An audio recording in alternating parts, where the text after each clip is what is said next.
All right, let's start with. Where's that mic? Keep that mic off so that we don't have this.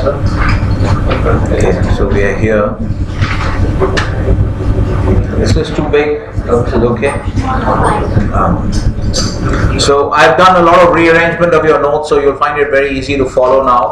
This is in your outline notes, which is available to you. So these, everything, a topic, all the big topics are put in the center, every little issue that we are covering. So when you're covering, there's a little bit of this notes here, like the question that I gave you, project IRR versus bond YTM, that's all there. But otherwise, the topics are all here. When you're preparing for your exam, you should be covering them every day actually, because you'll find it difficult to do your project otherwise if you wait till the end of the course. So all the stuff that is here, I've done a lot of rearrangement. Okay, so we'll start today. We'll continue with the option Greeks. Remember, we started the discussion of option Greeks. Okay, so you have to get familiar. So there's a little bit of mugging element involved in this. You could say that with this there, with everything pretty much that you learn. All right, that you have to know that delta refers to the impact of changes, 1% change in the underlying price.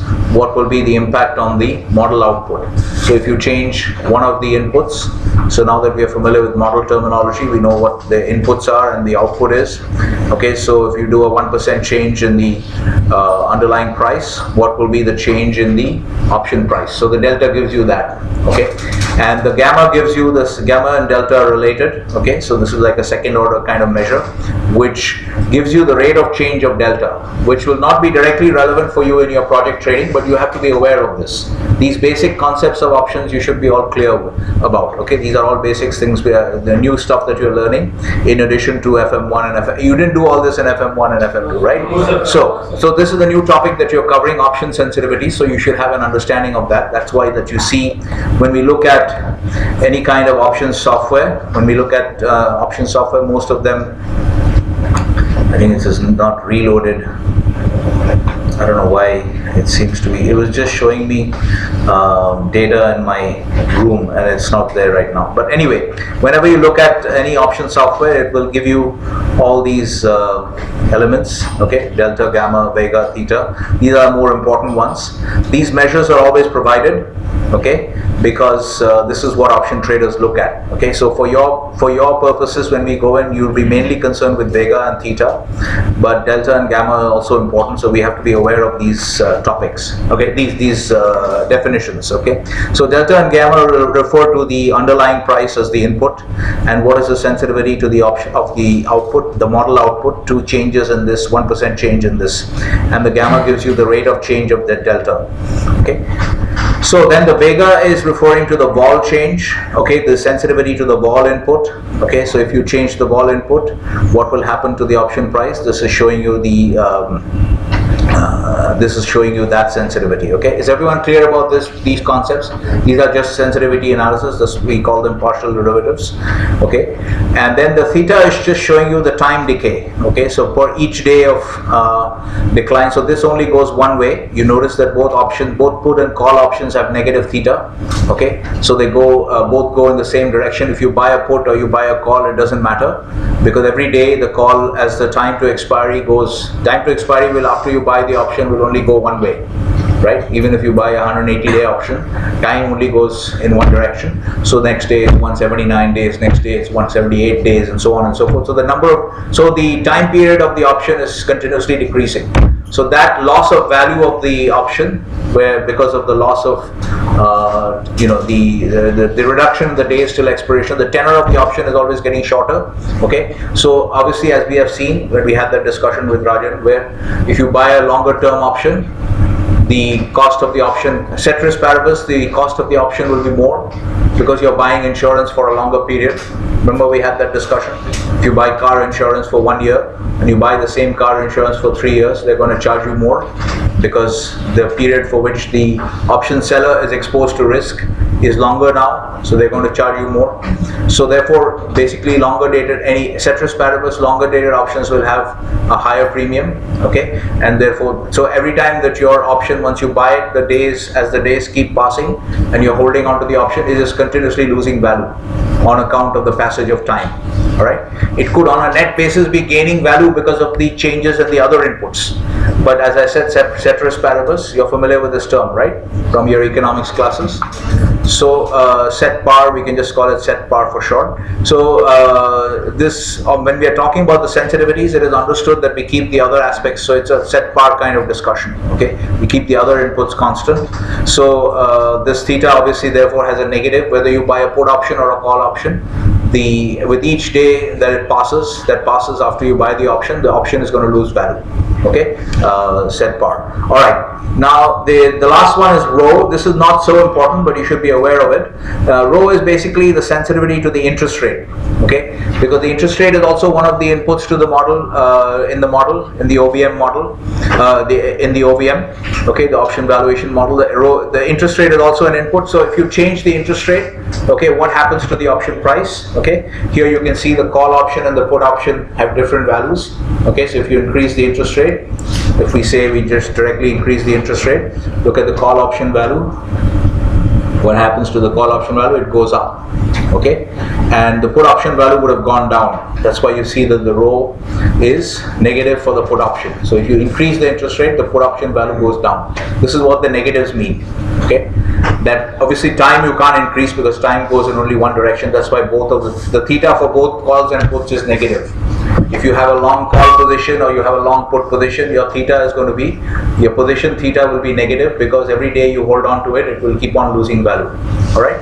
So this is basically, so this, you have to be aware of this concept that there are option sensitivities, and the sensitivities are nothing but the responsiveness of they measure the responsiveness of the model output to changes in the model inputs. Okay. So as you tweak one of the model inputs, what happens to the model output? That's basically what they're trying to measure. So you should remember these names, that delta and gamma relate. Gamma is the rate of change of delta. They relate to the changes in the underlying.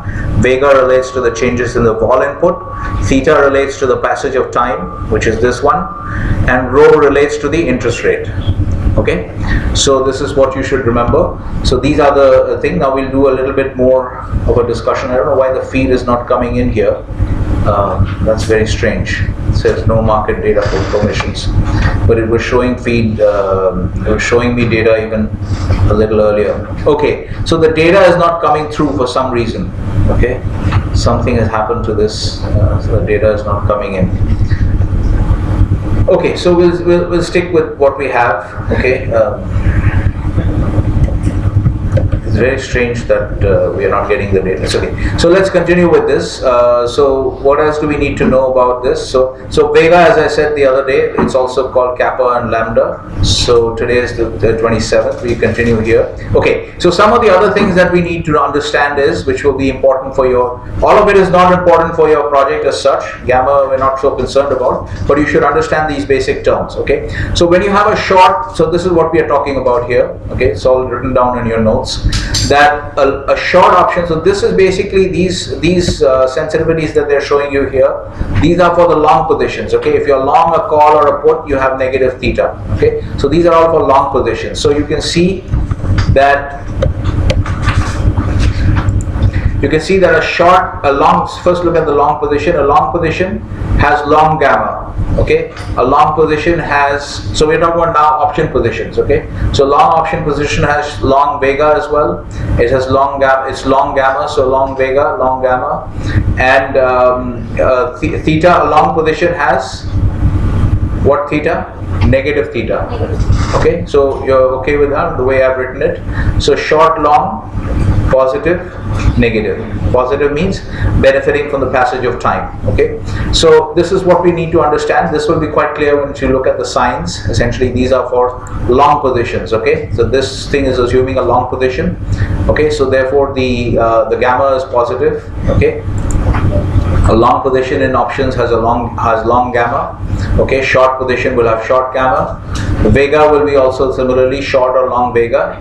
Theta is the opposite side. So if you're long an option, you have negative theta. If you're short an option, you have positive theta. Right? This is clear? Because if you've sold the option, obviously if you look at the buy side, If you look at the buy side, if you bought the option, your theta is negative because of every day you hold on to it, the option is losing value. So who's benefiting from that? The guy who's on the other side of the trade. If you bought something, means somebody had to sell it to you, otherwise how would you buy it? Okay, somebody sold it to you, so there's the option seller or the option writer. Okay, so he is making money. So the short position has positive theta, okay, and the long position has negative theta. And you can see also the short position has, so if you look at the long positions first, the long position will have long gamma, long vega, and negative, short theta, you can say, negative theta, okay. So usually we say negative theta. On the contrary, a short position will have positive theta, okay, but it will be short vega and long and short gamma as well. Okay, so it will be short vega and short gamma as well. What that means is when you have running a short position in options, you are exposed to jumps in the, you're exposed to any kind of movement in the option price, dramatic movement in the underlying price, in the underlying price as well as the balls. Okay, after you have sold the option, just think about it. After you've sold the option, if say the I balls initially were say 25, okay, after you have sold the option, let's say the balls jump to, let's say, 16. Okay, so what happens to the option price? If you've sold a call option, it has jumped dramatically, right? You sold it at 322, but because the market's estimate of the vol went up, okay, after you sold it, now you're sitting on a big loss. So this is what it means to be short vega. Okay, because you have sold the option, now you're essentially betting that both the vols and the underlying will basically just collapse. Okay, underlying movement will also collapse. The gamma part is a little more difficult to understand. Essentially, gamma gets affected by, so is this clear that you are short vega? If you're a short option position, you're short vega. Okay, if you're long options, you're long vega. So, and obviously contrary to that, if you had 25, okay, at 25 it was worth 3 point something. If we really collapse this to 5, okay, what happens to that? You can see the option prices collapse from 3.22 to 1 point something.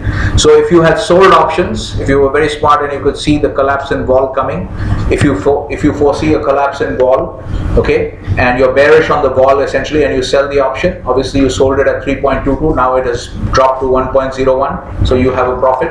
Okay, you can buy it back at 1.01 and make a profit.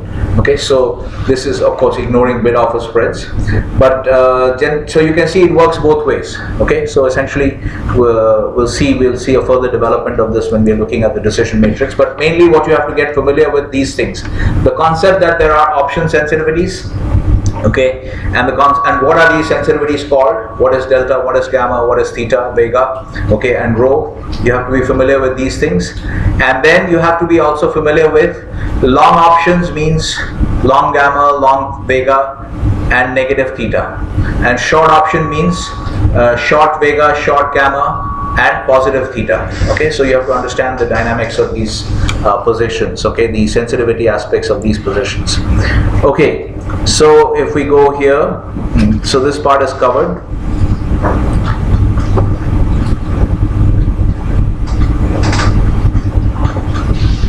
Okay, so I know where it is. Okay, so I'm looking at the wrong file actually. Okay, so I'll transfer this from here.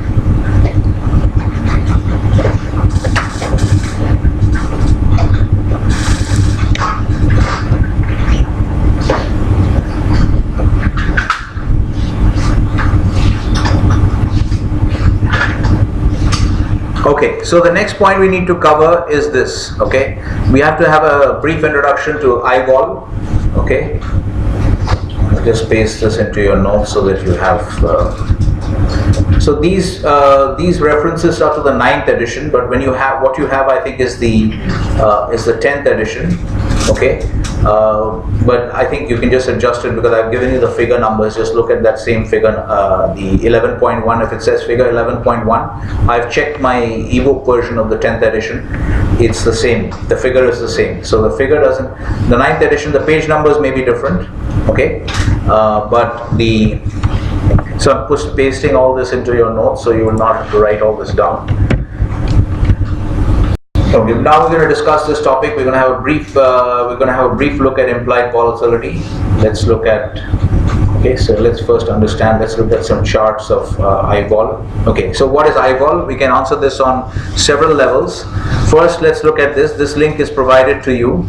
Okay, so I'm giving you, we can actually make this, we can drag it back. So we can even look at one of your, okay, so the red line is the IVOL. Let's make it, let's look at one of your other stocks. The QQQ is also there in your notes, but let's see if we have IVOL data for Facebook. Oh, okay, I'll have to drag it back once again. I should have just kept it there. Would have spared me the, okay, all right. So we are looking at Facebook now. So what you see here on the top, don't worry about the bottom is, don't worry about the bottom panel, okay? Just look at the top panel, okay? So you're seeing this, once again you can see what kind of data is this?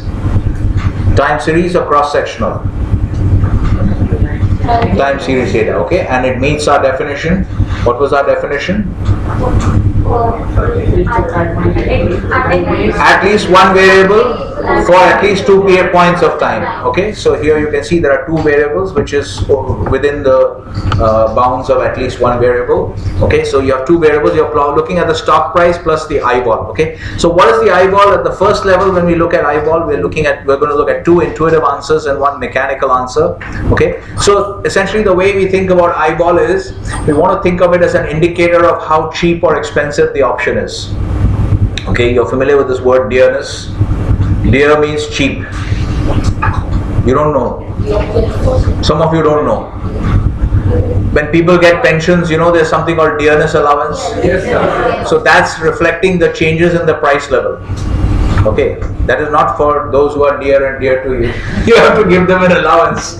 No, it is cheap and dear means expensive. Okay, so we want to use the way we think about IVOL at an intuitive level. At the first intuitive level, we think about IVOL. We are just going to think about it as a indicator of general level of option prices. That means when IVOLs are going down, option prices in general are falling. When IVOLs are going up, option prices in general are rising.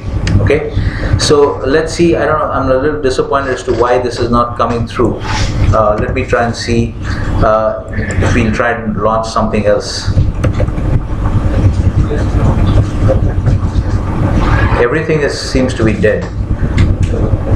Okay, we'll try and launch something else here. All the feed is dead. I don't know why the feed is not coming through at all. Okay, something really strange here. Let's see if we have any OTC options available on the euro. Let's see. We right click on this and we go to option trader. Do we have any? No options are available. These are OTC options. These guys are mainly into exchange traded products. Of course, this spot FX is an OTC product. Okay, so we seem to have some kind of a problem with, but let me just show you something else. Okay, let's look at bid ask. Okay, let me just try it here. Okay. Normally, you would notice when you have data for your, when you do have feed, okay, when you do have a live feed, you will notice that, okay, you will notice that, so we have, I don't know, what is the Microsoft price? No, that is also not available. But one of the things you'll notice when you mouse over this, okay, this seems to be a data feed problem right now. But when you mouse over this, you'll notice one thing. When you mouse over, when you see it in the evening or in New York time, when you mouse over the bid and ask for the options in the option trader, okay, this is one of the reasons we use this software, because very few other pieces of software will have all this information. When you mouse over the bid and offer, you will see that it shows you a percentage figure. 34.77. If you mouse over and see it, okay, at night you'll see that when the data is live, hopefully then you'll see that there is a figure given, 34.77 or something like that, and you'll notice that the figures are actually, the percentages are different for bid and ask. Okay, so those percentages are the IVOLs. Okay, so those percentages are the IVOLs for those particular options. Okay, this bid and ask is for the option prices. Okay, so so this is for the 170 call. Okay, with this is only 0 days. You want to see something which is, let's block this. 7 days is also too little. 14 days is also too little. Let's look at this. 21 days. Okay, so you can see a little bit here. They don't have implied volatility as well. Okay, so when you mouse over, you'll see that the percentage figure given. Those are the eyeballs for those option prices. Okay, the bid and offer prices are slightly different. Okay, so therefore they will have slightly different eyeballs. Okay, we'll explain now eyeball, but at least so far at the first level you understand eyeball is an indicator of how cheap or expensive the option is. If the eyeball is higher, that means the option is more expensive. If it's lower, then it's less expensive. Okay, so here what you have in this chart is what you have is a display of Facebook stock prices. This black stuff here, this sort of area chart. This is known as an area chart, right? Okay, this is an area chart of Facebook stock prices. Okay, and the red line is the eyeballs. Okay, so along with the stock prices, they've plotted the eyeballs. Okay, so essentially what it's showing you is in one variable it's showing you how the stock price of Facebook has moved. Okay, this is the part I was telling you about a couple of days ago when we had a discussion about how stock prices can move in a very erratic fashion, where they announced earnings, everything was on track, earnings were all okay, actually they might have even beat estimates, but because the forecast was negative, there was a massive drop in the share price. Okay, if you look at the corresponding the daily the intraday chart, you will see exactly how it dropped.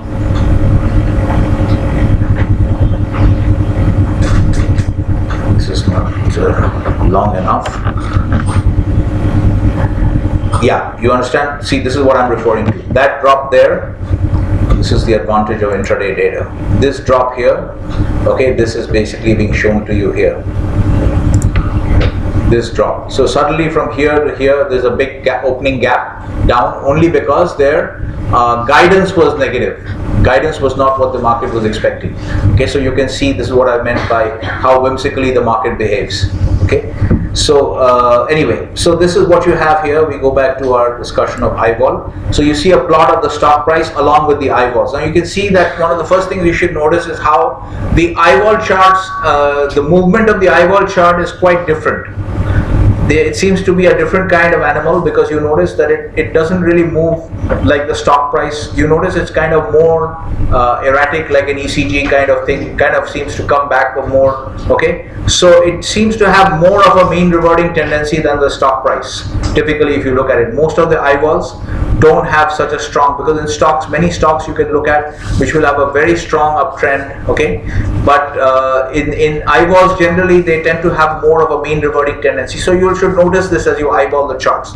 So what is this line telling you? Essentially, it is giving you an index overall of all the Facebook options put together. Okay, all options on Facebook, when they look at their prices, they extract the eyeball from the prices, they can take an average of that. So this is an eyeball index for Facebook options. Okay, so basically it's telling you how Facebook options have moved in terms of whether they're expensive. At this point they were most expensive, okay, and maybe at this point they were the least expensive. Okay, if you look at it, all right. So the vol is given here. So it's 0.2 means least expensive was around say 18% or 19%, and most expensive, when it's most expensive, the vol went to nearly 100%. I guess something like 95%. You see this here, 0.8. Okay, so this looks like even 92-95%. Okay, when this stuff was starting to come down. Okay, so for some reason there seems to be a big jump in the vol. So you see how this is how the eyeball behaves. All right, so we'll see. So we are just trying to learn a little bit about eyeball, because it's very important in option trading. So the first thing we learn about eyeball is that it's an index of option prices. Okay, and you can use this link is already in your notes. So this is what you're going to do for each of the stocks that you have in your trading universe, in your project. All right, okay, so then option volume is not so important. So is everyone clear about the concept now? We learn more and more about it, but at least you have a first level understanding that eyeball, if you want to get a good picture of how option prices on Facebook have moved over the last, whatever this, I think this is what, a couple of years or something. Yeah, since November, yeah, seems to be November 2017. So I guess almost about 2 years or so. okay, roughly about 2 years. So it's quite a lot of data for IVOL, given that you're getting it free. Normally you have to pay for IVOL data, but there's some sites which you get some free IVOL data, which becomes very important in option trading because you have to form a view on IVOL as well. All right. Okay. So is everyone clear so far? IVOL is an index of option prices. This is one of the ways you can get a plot of IVOL. You get an idea that so it gives you some idea that it has gone as far high as almost 95%, but now it's near the low of the range. Okay, so so let's go back to other stuff that we can study about IVOL. So essentially going back to the components of the option price. Remember we looked at intrinsic value and time value. The total price of the option consists of intrinsic value and time value. Remember we had the discussion earlier. That's why you need to keep revising. All right. So essentially, what IVOL affects is IVOL doesn't affect the intrinsic value. Okay, because the intrinsic value is a function of what intrinsic value comes from what. Does anyone remember? We discussed intrinsic value. Does it sound familiar? Is this someone you know? Intrinsic value? Yeah, good. So current price minus strike price. Okay, you compare the strike price with the current price. Maybe not always minus, but compare the current market price for the underlying versus the strike price. Okay, so in this case, this is what kind of option, and the intrinsic value is related to which three concepts? In the money, at the money, and out of the money. Okay, so ATM, although you normally take money from an ATM, but at the ATM there's no money. Okay, because ATM is at the money. All right. So this is what kind of money? What kind of option? This at this stage, at the money. Now if I change the exercise price to 80, this becomes in the money. Okay, all right. So here we say essentially the intrinsic value is something close to $20 basically.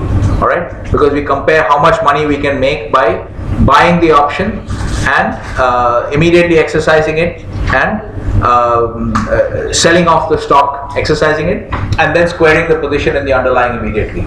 So this is a call option. So if we buy the call option, okay, then we have we get to buy at 80 and the underlying is 100. Okay, so we make $20. Okay, this actually gives you the PV of the difference of $20. Okay, would be the intrinsic value. But in this case, what is happening is you get this, and so this is your intrinsic value. Okay, and if I make this 120, then this is what kind of option? Or 125 OTM. Okay, so this is out of the money. All right. So essentially, what was I saying? That here the IVOL. So since the intrinsic value component of the option price is affected only by the difference between the strike and the underlying. Okay, the current price of the underlying and the strike price of the option. That's what affects the intrinsic value. So the time value component is what is affected by the IVOL. This is clear?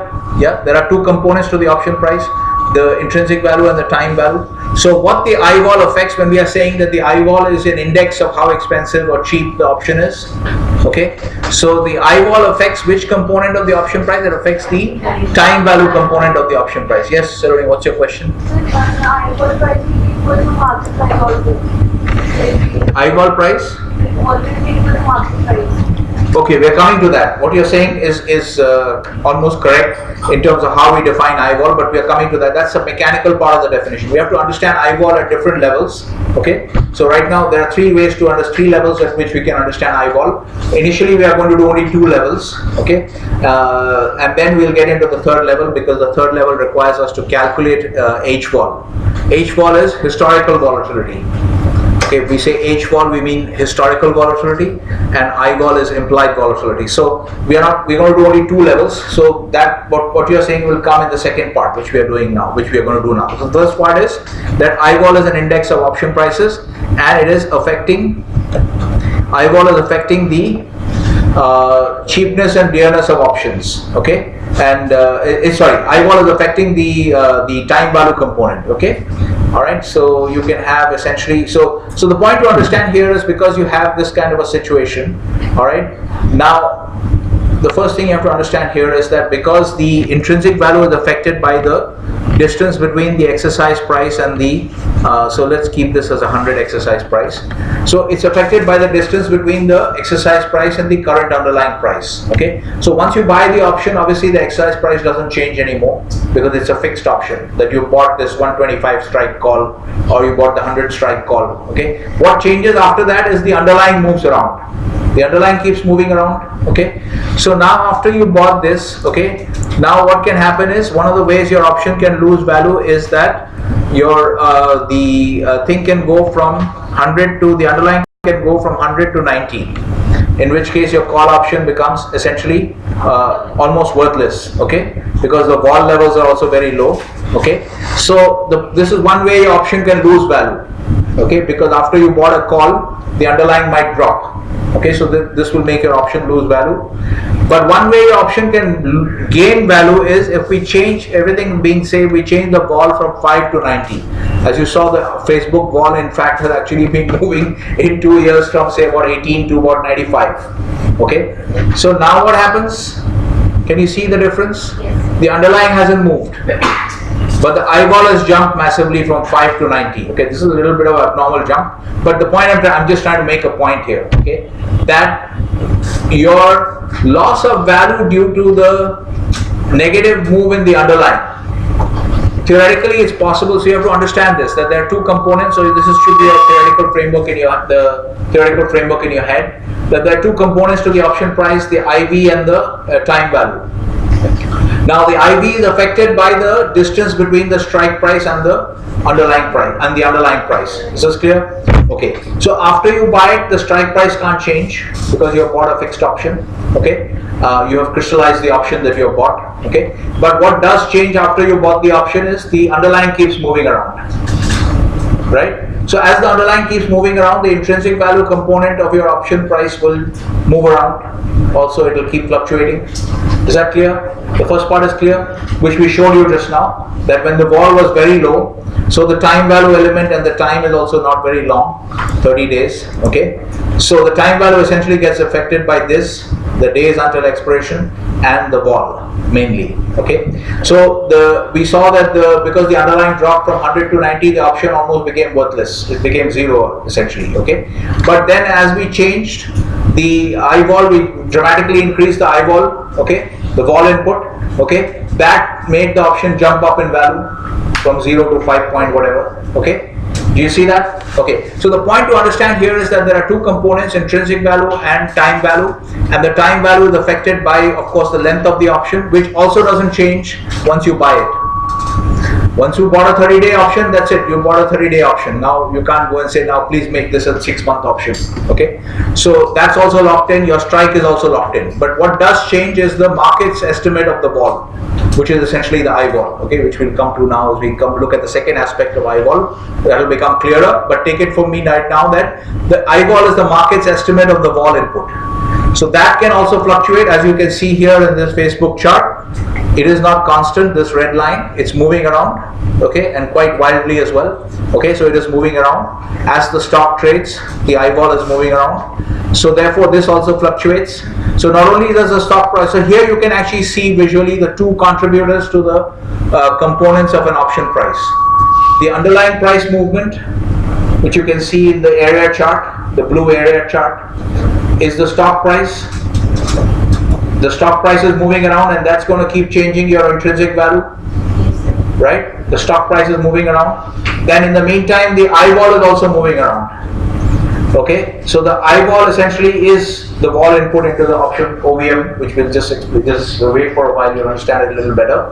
But the I vol is essentially the vol input into the OVM. Okay, so that into one of the vol inputs into the OVM. So that is also moving around. That's affecting the time value. Okay, that's affecting the time value. Is this clear? Everyone is following that? The time value, as I told you, is affected by two things: the days to expiration and the I vol. Okay, mainly. But once you bought the option, the days to expiration also doesn't change because you have crystallized the option that you're buying. You told the dealer that you want a 6-month option. You bought the option from, I want a 6-month option with a 125 strike. Now you bought it. Now, of course, you can't change the terms of that contract. Okay, you bought a 6-month option with a 125 strike. But what does change is the I vol, as you can see, it's moving around. So the market's estimate of the vol, the fair value of the vol is changing around. So the vol input, and therefore that can have an impact on the, so this affects the red line, this affects the I vol, affects the time value component. Okay, so the point I was trying to show you just now by making these inputs is that you really don't know what the net effect of those two will be. The point I'm trying to emphasize here is that one may go one way and the other may go the other way. All right. So your the intrinsic value may drop. The intrinsic value may drop because the underlying has moved against you, right? Which we showed you just now, right? That if we have this situation, that we have this 90, we make this drop further. We drop it to say 85, and what happens to the call price is 5.77. The call price drops 3.97. Okay, but the point is that this drop from 3.97, if I really radically increase this, because I'm trying to make a point. Okay, so here what has happened is the negative move in the underlying has adversely affected your intrinsic value.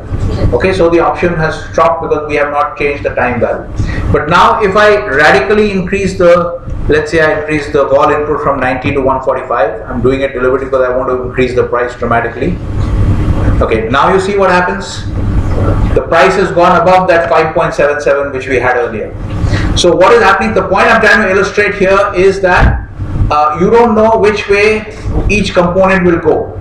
They may both go in your favor, they may both go against you, or one may go in your favor and one may go against you.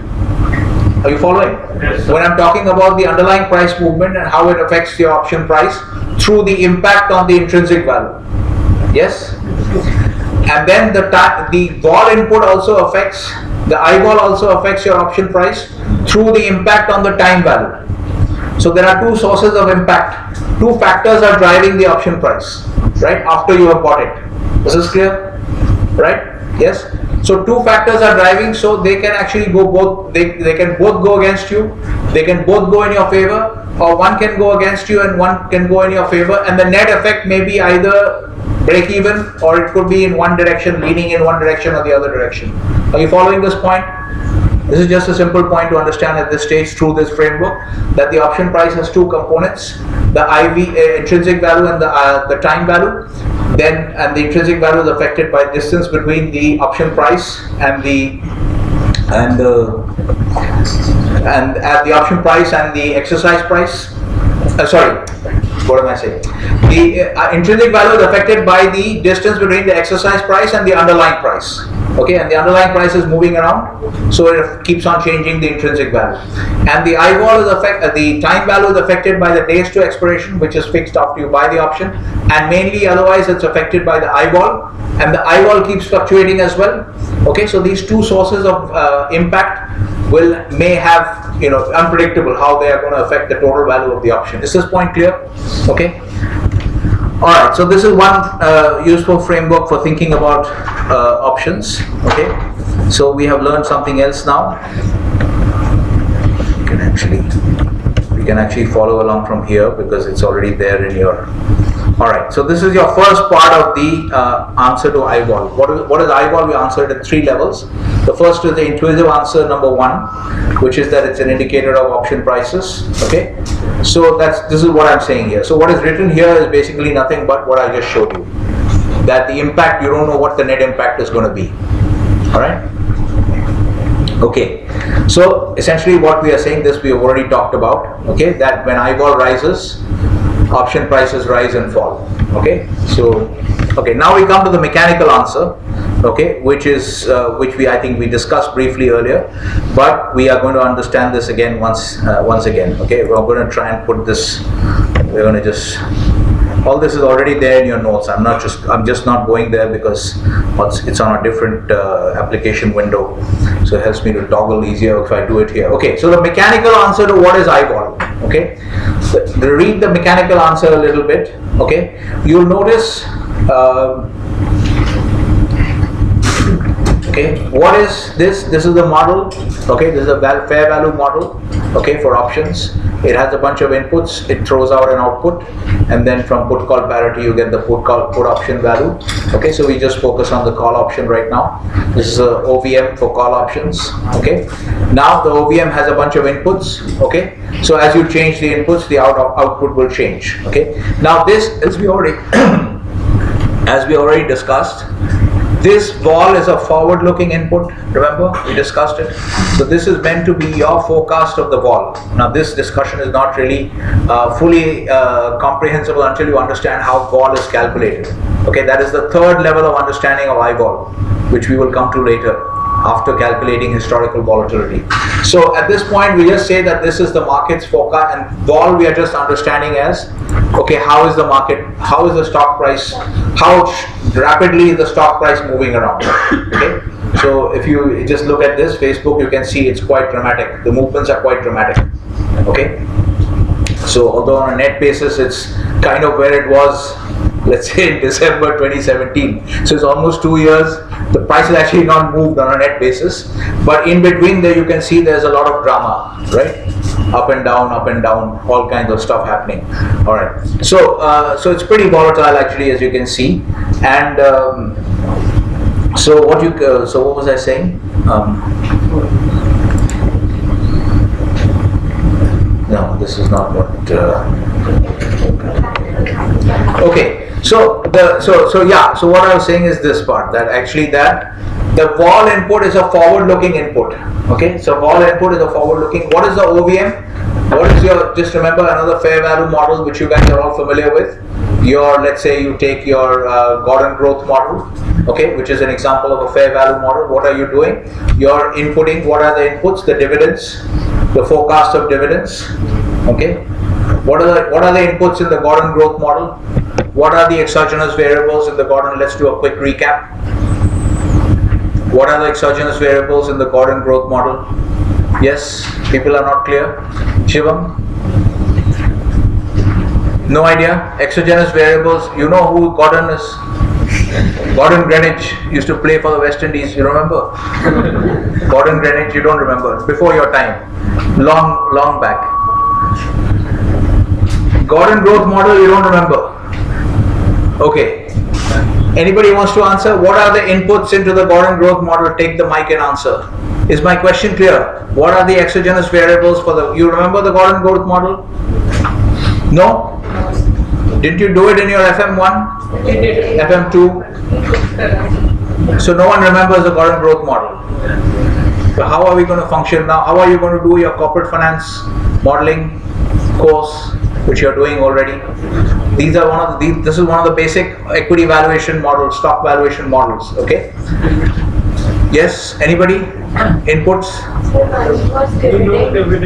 Dividend. Okay. One is dividends. Then, in the most well-defined or most fully formed version of the model, dividend. Then, growth rate of what? Growth rate of dividends. Okay, so one is dividend, current dividend, then is the growth rate of dividends, and my question is, what are the exogenous variables in the Gordon growth model? So do we have any more exogenous variables? Dividend, there she's mentioned dividend and the growth rate of dividends. Dividend is written as D, usually written as D. Yes? The formula is D upon R, I guess. D upon R assumes what? Constant dividends or growth rate, some growth rate of dividends? D upon R is constant dividends. Okay? So she's introduced another factor. So inadvertently you've given me a third factor which you were not conscious of, that you were giving me an answer. That is R. You've forgotten the model. Okay? So the model, the dividend growth, the Gordon growth model. See, this is the situation. If this you guys are finance students, so you should already be familiar with all the models that you've covered. You should be familiar with now with the new terminology that I've given you, the comprehensive terminology, inputs, outputs, endogenous, exogenous, forecast variables, explanatory variables. All this stuff should be at your fingertips, and you don't even know. Most of you don't even know who Gordon Greenwich is. Okay, you don't know who what the Gordon growth model is. Okay, so. what are we session outline here? We are talking about this. So in between, what I'm going to do is before the mechanical answer, I'm just going to write a little bit here about the Gordon growth model. Okay. So what is the endogenous variable in the Gordon growth model? Anybody remembers? Value of the Value of the stock. Okay. So is this an objective endogenous variable or subjective? Is this endogenous variable, is this a objective figure or a subjective figure? Subjective. Why is it subjective? It would have to be subjective because some might take some assumptions to assumptions about what? Growth rate and dividends. Okay, so understand these basic things because we already had the initial preliminary discussion, which you were also not aware of, about the difference between price and value and what is subjective and what is objective. But we have clarified that now. Okay, that price, if I say what is the price of Facebook, that's objective, 180.15 closing price in New York yesterday. No room for anyone to argue about that. This is price. This is 100% objective. Okay. Now if I say the fair value of Facebook is $220, according to my estimate of the based on my use of the Gordon growth model, that is subjective. Because why is it subjective? Because that value of $220 is, it's your analysis. yeah, it's based on, mainly it's based on, no, specifically what you have to say is based on my subjective assessments of the dividends. If I've used the Gordon growth model to arrive at this value, okay, then it's based on my subjective assessments of what the dividends will be. Alright, what have I done in the Gordon growth model? I have projected Facebook dividends. I've taken maybe the current dividend. I've projected a growth rate for the dividend. So the endogenous variables in that model, the exogenous variables in that model are the dividend. Okay, the current dividend you can almost say is, you can just take it from the current level. So you can almost say that there are, so it's not really a variable because you just take it from, it's not subject to a forecast. You take the current dividend. So the real forecast values, the dividend is an input in the model, but the real forecast value, the subjectivity comes from the growth rate of the dividends that I'm forecasting and the discount rate that I'm using. Because the discount rate is also not sacrosanct. So the discount rate is going to be the cost of equity or the WACC. If I'm using the Gordon growth model, the discount rate should be the cost of equity or the WACC. That also is not clear. You're doing corporate finance modeling course, you have already started. Your basics should be clear. Is my question clear? Cost of equity. Why? Why not WACC? Sir, because there is no dividend debt element in the calculation of fair value of the stock, right? Yeah, so essentially what you say, dividends is paid to what kind of provider of capital? The provider of equity capital. So that's why you're discounting it by the cost of equity.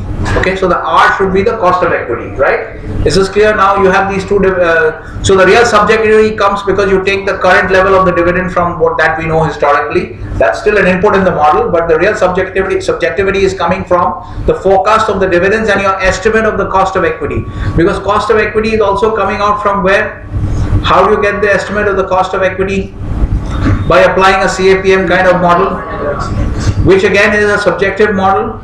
It's a fair value model. So understand that CAPM cost of equity is also, so you should understand these are all, when we want to make it very clear that it's a subjective model by saying fair value model. Okay, so it's anyway, value itself is subjective, but you can make it in your learning stages, you can deliberately use the term fair value models. You should understand it's a fair value model. So cost of equity, CAPM's cost of equity model is also a fair value model. Okay, again it's based on your expectations about the equity risk premium, because again that's supposed to be a forward-looking figure. Remember that? It's supposed to be a forward-looking figure. Then your estimate of the beta also, although you estimate it from historical thing, in the model it's actually supposed to be a forward-looking figure.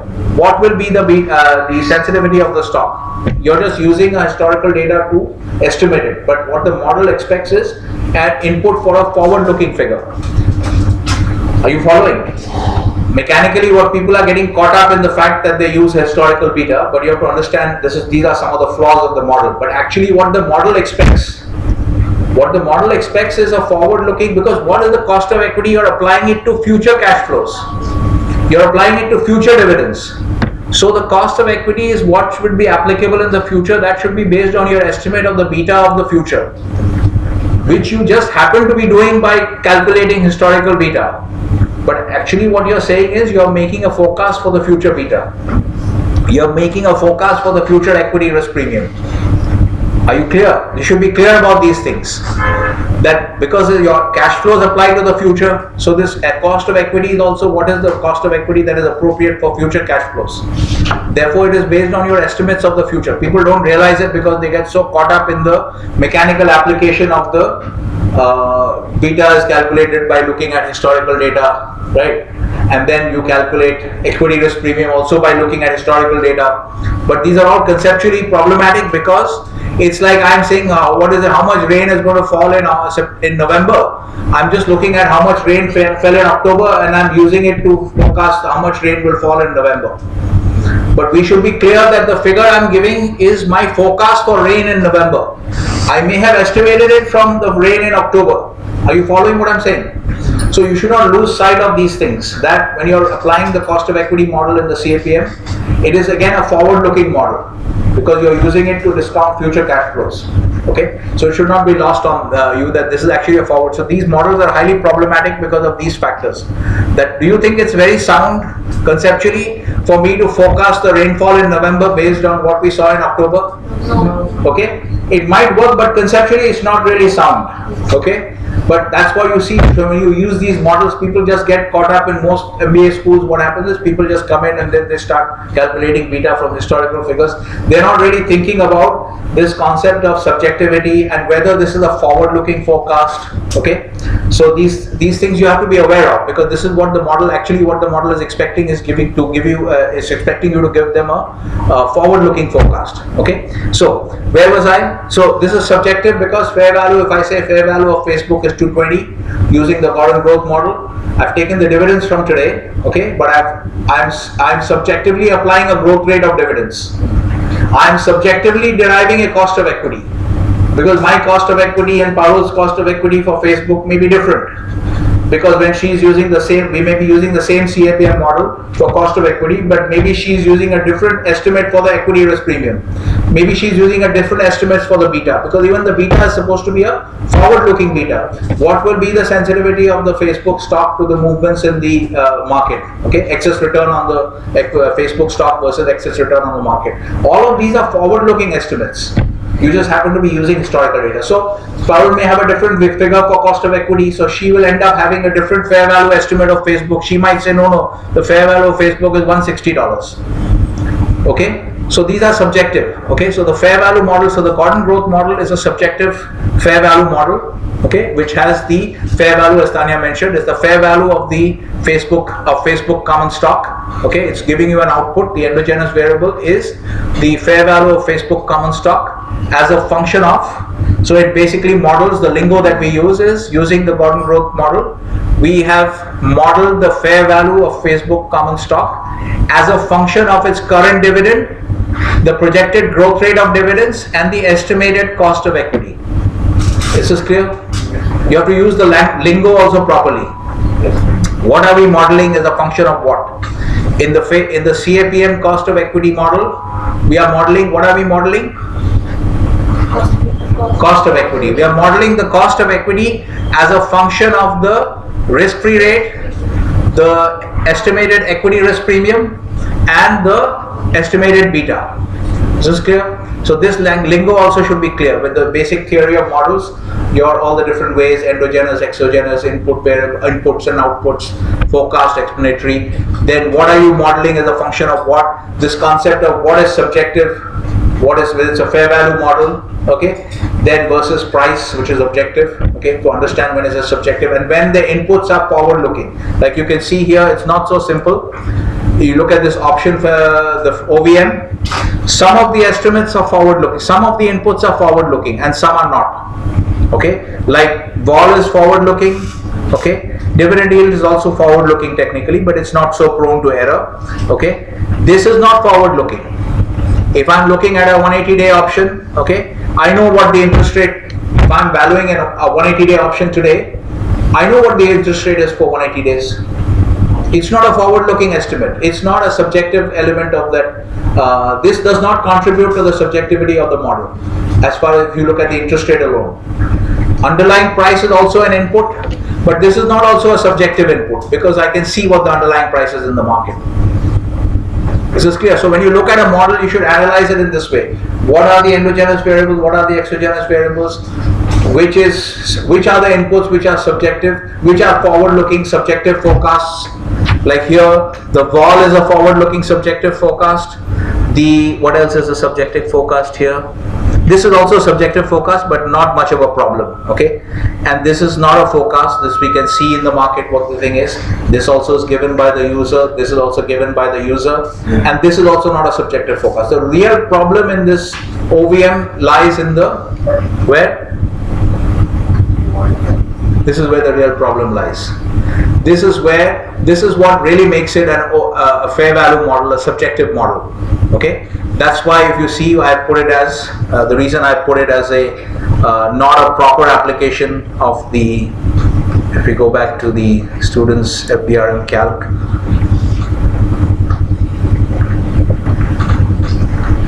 why have I listed it under, because they use arbitrage free valuation principles to arrive at the fair value estimates of the call price, okay? But it is not truly arbitrage, okay? It's not truly arbitrage free because there's a massive subjective element in the model, okay, which is a forecast, okay, that makes it subjective, and we have no way of knowing whether this will be true.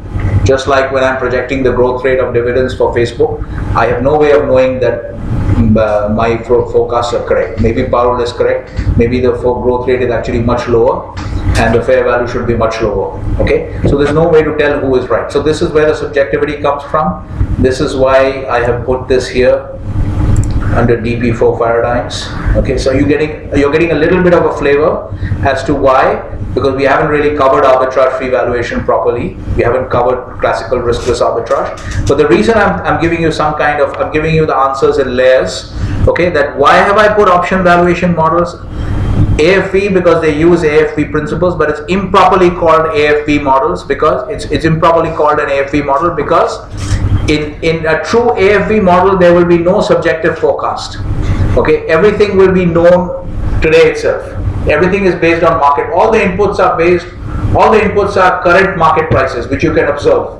Nothing so uncertain about it. Just like here, nothing uncertain about the underlying price. It's an input in the model, but nothing uncertain about it. Nothing uncertain about interest rates. Input in the model, but we can observe today's interest rates for 6 months. Okay, so the real source of when you look at a model, you should understand basically what is the structure of the model. Is it talking about some nonsensical relationship? Okay, maybe what is some kind of, you heard this term spurious correlation. When you did correlation, did you hear about this term called spurious correlation? So spurious correlation is you can't come up with some kind of strange relationships.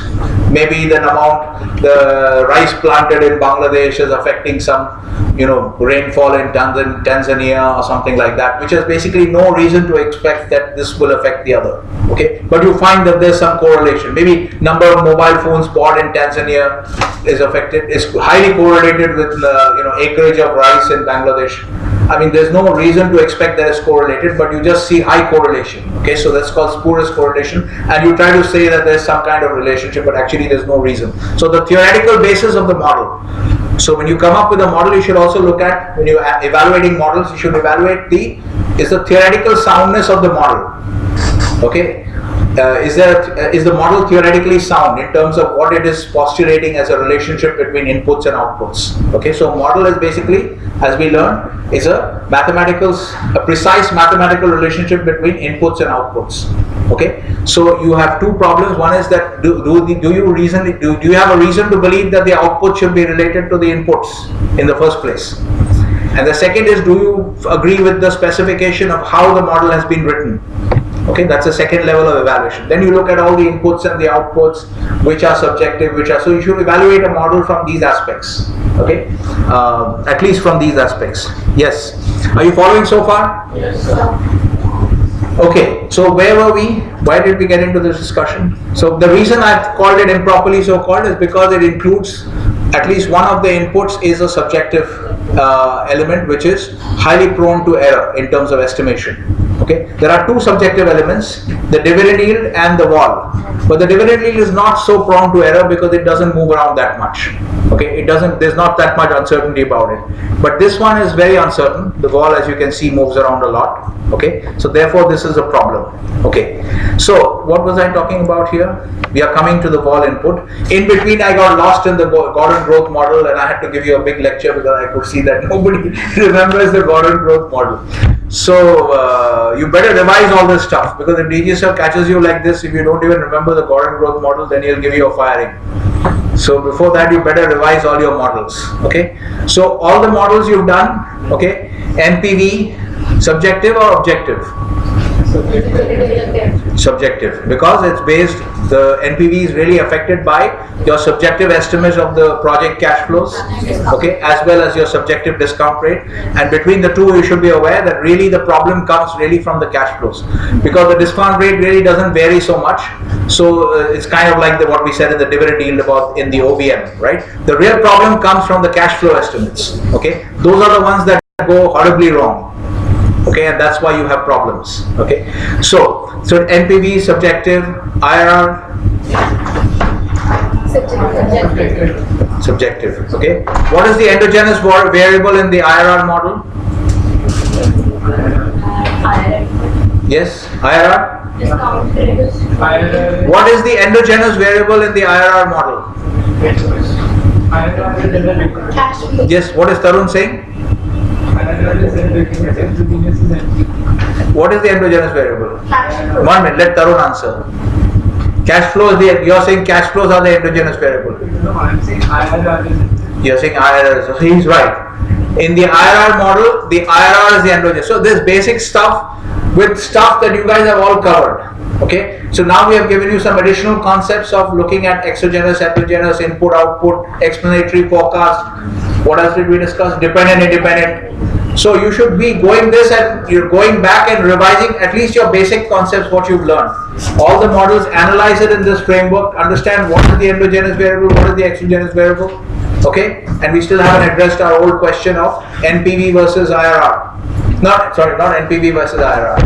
Bond YTM versus IRR. I gave you a question on that. Go and think about that also. What is the mathematical difference between bond YTM and project IRR? That's your question it's there in your notes. Go back and revise all this stuff, because when DG sir catches you for all these questions, if your basics are not clear, because essentially what I think we'll be doing in this course, I think, is basically just applying these concepts with some additional refinements in Excel. Okay, so that's a useful concept. Mainly we have to get your fundamentals 100% clear. Then fancy tricks you can learn later on. Okay, so but at least your concept should be clear, and basic models you should have you should remember the basic models that you've done. Okay, right. Now I remember when I was asking about models, Sakshi remembered arbitrage pricing theory as one of the models you've done. So you should remember all these things. Arbitrage pricing theory, again, you should go back and see. It's actually quite a totally useless model. So I wouldn't direct you to waste your time on that. But you'll be doing some of this stuff, and at least revise your NPV, IRR, Gordon growth model, your enterprise value. Did you do enterprise value calculations? No, sir. Operating cash flow, yeah, so that you estimate the enterprise value using that method. Okay, so do some reading on these, take your corporate finance textbooks and do some reading on this, revise all these theoretical concepts. So when you're getting into the Excel programming part of it, the spreadsheet programming, let me use a general expression, spreadsheet programming. Okay, we should not say Excel, because we don't really mean Excel to the exclusion of Google Sheets and Zoho Sheets and all the other stuff. So open office calc. Okay, so spreadsheet programming, when you're getting into that, your concept should be 100% clear. Is this clear? Okay, all right, so let's move on now, coming back to mechanical answer to IVOL. Are you guys following so far? What is happening? Some water distribution. There's some water problem. Okay.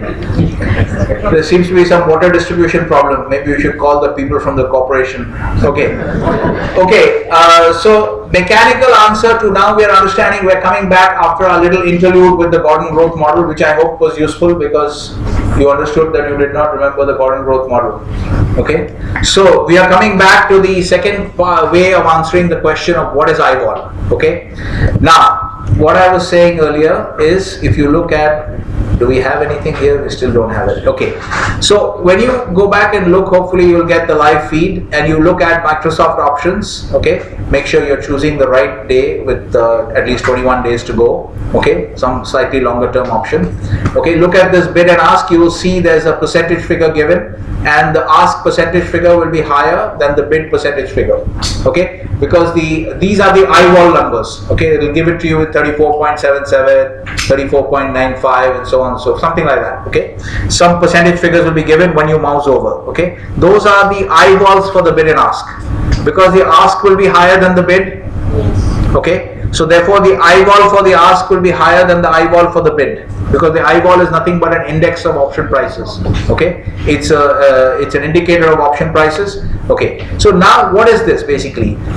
When you look at this, let's say the prices are 2 and 3, just for the sake of argument. Let's say prices are 2 and 3. Okay, and we are going to just consume. We are just going to concentrate on.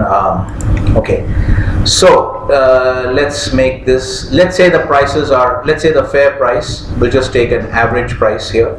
We'll just take the average of the two. Let's say the average of the two is say 3.5. Okay, the average price here for this 175 call is 3.5. Okay, now we have to get. So what we work is, now this is the market price. Remember, now we are getting into the difference of understanding the difference between price and value. Okay, so here when you look at the Microsoft options in the market, okay, you see that the 175 call, I don't even know what the current market price is, but let's say, I think this will be somewhere, let's say 160. Okay, so let's look at the 160 call, let's say, and then we have a price of, let's say the average price between the bid and ask is 3.5. Okay, so 160 call with about 21 days to go. I'm just giving you an idea. So we look at the call price in the market, and we see that it's 3.5. Okay, we observe the market price of the 160 call is 3.5.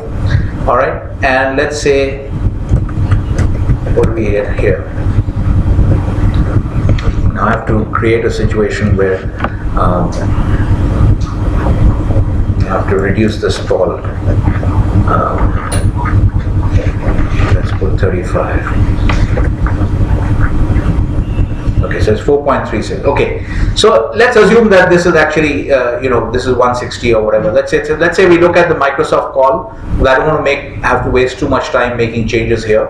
Let's say we look at the underlying price for Microsoft is $100. Okay, and we are looking at a 100 strike call for 30 days. Okay, and let's say we look at the market price, and we find that the market price for this call is, say, let's say say it's 4.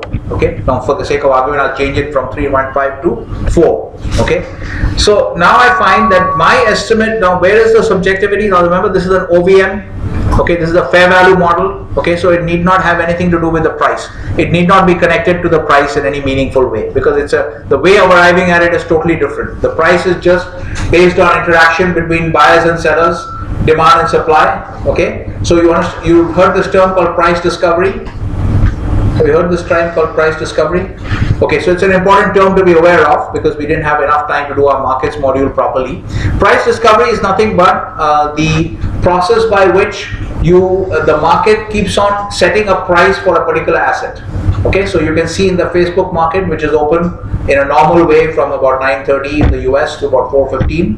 Okay, and in that time, what is happening is the market is continuously accommodating buyers and sellers, bids and offers. Okay, transactions are taking place, and through that process, the market is setting a price for the stock of Facebook, which, as you can see, the price has fluctuated in the last 2 years very wildly between 220 and 120. Okay, now it is around the same where it started the last 2 years ago. So this is what is happening. The market is continuously, through the interaction of price, supply and demand, the market is providing for price discovery.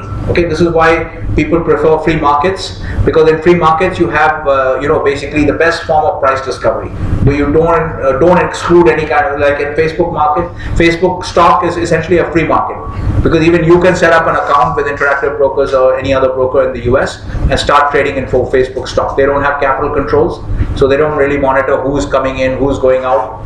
Okay, so everybody in the world can pile in and start trading Facebook stock, and that's how the price is getting set all the time. Okay, so it's an important function of free markets is to enable price discovery. Okay, all right. So what is happening is, now this same thing is happening with option prices also. Option prices are also being set in a panel like this. There's continuous buying and selling, and we have a particular price of, let's say, $4, which is being set. Okay, and so we see that the market price for the Microsoft option, okay, which we are going to just pretend is actually a 100 strike call, or with the underlying at 100. We're going to pretend that the actual market underlying is $100 and the exercise price is $100. Okay, so and it's a 30 days to expiration, and we observe that the market price is only $4. But now when I put in the OVM, where's the subjective? According to me, the vol that is going to happen in the future for the next 30 days, the annualized figure for that vol, just like when a bank is setting FDs for the next 1 month, that FD rate applies to the next 1 month, but it is stated in an annualized percentage, right? We say we pay 6% for the next 1 month. Doesn't mean that you'll get 6% for 1 month, 6% per annum, but it will be applied to the next 1 month, right? Everything is stated in percentage per annum for terms. Similarly with vol, it's a percentage per annum figure. So I'm saying that over the next 30 days, we are going to experience vol at 35% per annum. Okay, in the same way that we talk about interest rates. Okay, now this is my view. Okay, I haven't consulted the market, but when I put in this 35 input, I see that the option price that's coming out, the call option price is 4.36. But when I look at the market, I find that the market is pricing the call at $4. Okay, so now if I want to make my fair value estimate converge to the market price, if I want to just, let's say, do that exercise, I want to make my fair value estimate converge to the market price. Okay, just for, so be with me with that idea for a while. That I want to, if I want to, so basically I'm asking myself that question, because obviously the main source of variation is, everybody knows what this is. This is objective. This is also specified. This is also objective. This is specified. This is also objective. Everyone knows. This one, there's a little bit of doubt, but for 30 days, very little uncertainty in the dividend yield. The real problem is here. Why is my OVM giving a different output of 4.362 for the call option price when the market is pricing at 4? That means my vol estimate is higher than the markets or lower than the markets? Is my question clear? When I am running my OVM, okay, at 35% vol input, I get a call option price of I get a fair value for the call at 4.36. But when I look in the market for the same call, I see that the market is pricing that call at $4. So my question is, when I go back to my OVM, is my vol input into the OVM higher than what vol the market is using? Higher? Okay. That's why I'm getting a higher fair value for the call. Okay. So now if I do this, therefore, my question is now, the question in my mind is, okay, at what vol input into my OVM would the OVM output of the fair value of the call be equal to the market price? For every vol input in the OVM, there will be an output for the call option price. Okay. But there is one particular vol input value into the OVM which will throw out a model output which is exactly equal to the market price, right? So let me reduce it, let me make it maybe 33 and see what happens. Okay, I need to reduce it further. So let's try 30. No, that's too little, no? That's 31. That's my age, right? Okay. No.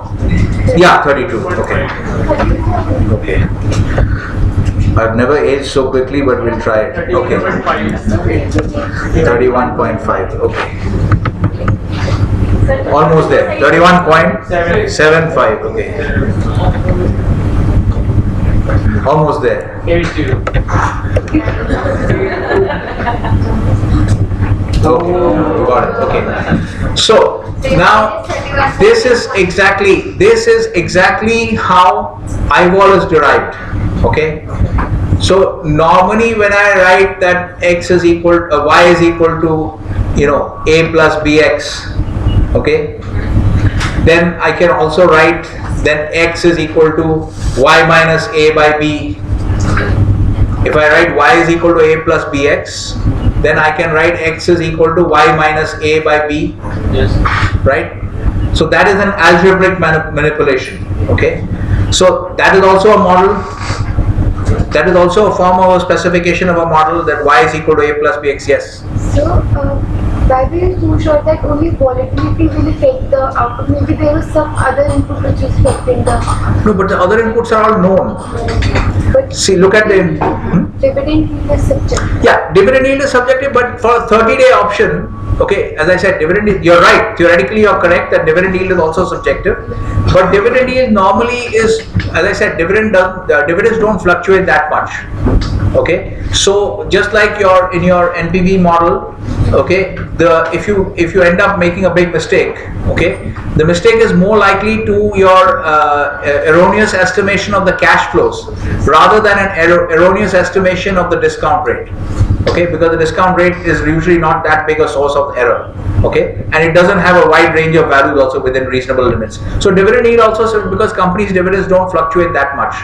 They usually only change it when they actually have no choice. They don't cut the dividend because it sends a very bad signal. So companies try to maintain the dividend. So therefore dividend yield doesn't fluctuate that much compared to how much vol fluctuates in the market. Okay, as you saw here, in 2 years, how much has the vol fluctuated in the case of Facebook options? The vol fluctuates a lot. And this you're looking at only closing prices for the day. You don't see from this chart, you can't figure out how much the vol has fluctuated during the day. What is the range of values during the day? You have no idea about that by looking at this. In fact, this 1.95% closing, the high of the day might have been 1.2 or something like that. Okay. So again, Hardik and Surbi are going to lose points. I can see again Hardik is showing her something and Surbi is smiling. Surbi smiling seems to be a general problem. Every day Surbi is smiling. Okay. Sir, I have a smiley face. No.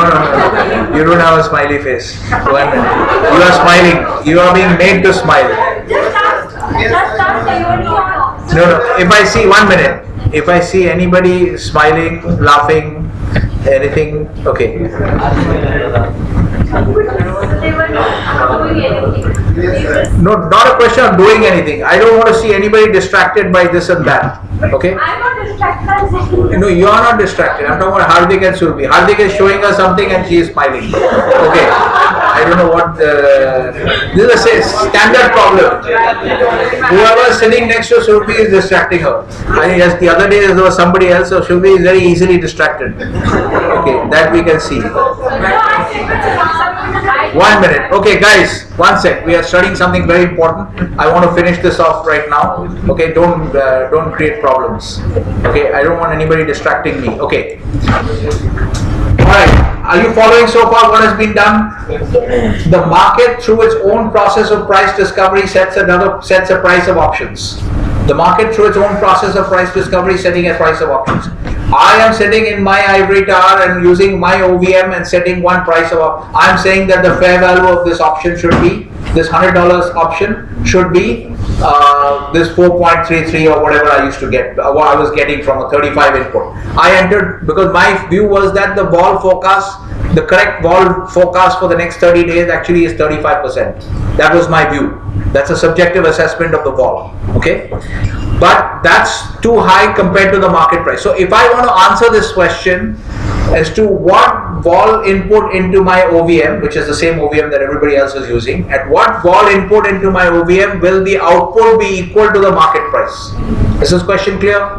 Okay, so this is the second way of looking at IVOL. First, we have looked at IVOL as an indicator of market of option prices. IVOLs are rising means options are becoming more expensive. IVOLs are falling means options are becoming less expensive. Okay? Yes? The second way of looking at IVOL is it's the vol input into the OVM, okay, which makes the OVM output, which is the call option price, equal to the market price. Is this clear? Right? So one thing common about the market price, common to the market price and the OVM output is that they are both the same. The OVM output is also the call option price and the market is also trading the call option price. But in theory, these are two separate processes. Your OVM is basically you put in your own inputs as to what you think the vol will be, and then you get a fair, because remember the OVM is a fair value model. So according to you, the fair value of the option should be based on a 35% vol forecast, because that's what you think is going to happen. You think that the vol in the future for the next 30 days is going to be 35%. That's why you think this is the right input. So so is this point clear what I vol is now? Yes, sir. Yes, Saloni is looking very troubled. Yes. What is it? Why this is happening? Like volatility is subjective. So why No. One is that there is for a particular option. For a particular option is being traded in the market, and as a result of trading here, you can't ask. I mean, so just like you can't say why is the market price of Facebook equal to 180. This is just the result of all the buying and selling. Okay, this is what it is. All right. Similarly, the result of all the buying and selling for that 100 strike option in the market is $4. The market price is $4. But when you use a OVM, a fair value model, remember, which is very different from the market price. Okay, fair value model is trying to give you a normative assessment of what should be the option price. Here you enter your estimate of the vol, which was 35%. So remember, this is a forward-looking estimate. Okay, so therefore, based on your 35 input into the vol, into the OVM, it's giving you an output of 4.33 or whatever it was. Okay, so now you're asking yourself, okay, one of the questions you can ask yourself, okay, we know that the main difference in the 4.36 and the market price is because of my vol input into the OVM. That's the real problem. There's the real controversy in that's the source of the problem. So at what point, at what vol input level will my OVM throw out a price which is exactly equal to the market price? Which is another way of asking is, what if the market were using the OVM? If the market were using the OVM, then what vol input are they using to arrive at a price of 4?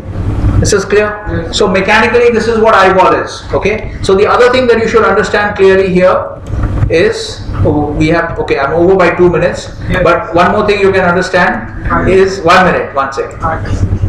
This is your, understand this statement, okay? That it's a species of input into an OVM, and also understand one more thing. The way you arrive at this, y is equal to a plus bx, therefore x is equal to y minus a by b, you cannot use this kind of procedure to arrive at the eyeball figure. You have to do it the way I did it, iteratively. Put in 31.5, doesn't work. Put in 31.7, doesn't work. Put in 31.8, trial and error. Okay, so you have to arrive at it by the trial and error method. Is this point clear? Yes, sir. This is something else you have to be clear about. Okay, Yes. Last question.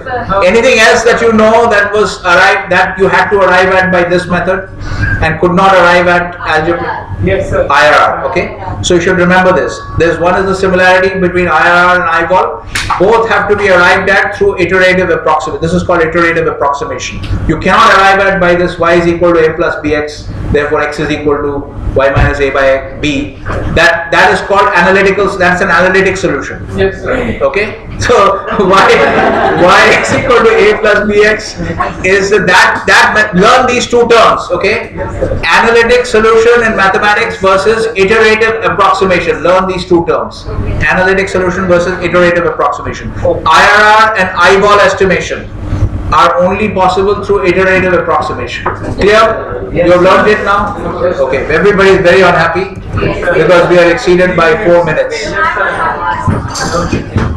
I'm sure other faculty also exceed a lot. No.